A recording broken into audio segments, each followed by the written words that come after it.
लेकिन ये साला कर क्या रहा है यहाँ पे? ये क्या है?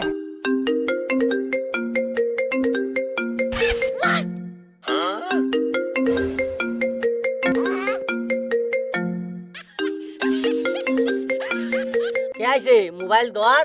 বাজদি তো গরম হয়ে গেল হ্যালো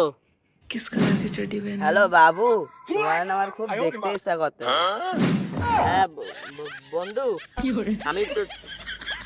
তোর সাথে বিকালে দেখা করবানে আচ্ছা ঠিক আছে তাহলে আমার একটা হ্যান্ড কিস দাও না না পরে পরে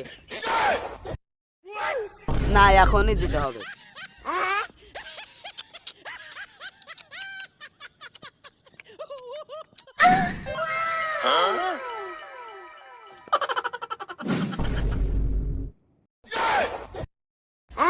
দাঁতে এমন ফাঁকা হয়েছে যে গোস্ত খাওয়ার আগে দাঁতে বেজে যায়